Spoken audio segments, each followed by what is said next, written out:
আমি বাংলাদেশের সাধারণ মেহনতি মানুষদের দৃষ্টি আকর্ষণ করছি।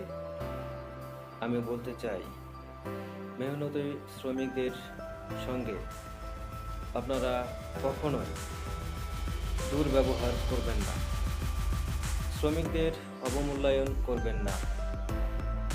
এই শ্রমিকদের মেহনতের উপর দাঁড়িয়েই নির্মিত হয় আপনার বাড়ি।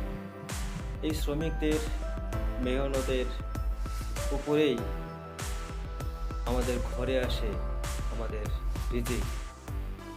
এই শ্রমিকদের মেহনতের উপরেই নির্ভর করে দেশের অর্থনীতির চাকা।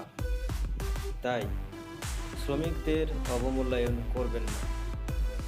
শ্রমিকদের কাজের শেষে ঘাম শুকানোর আগে তার পারিশ্রমিক বুঝিয়ে দিন, এটাই উত্তম কাজ।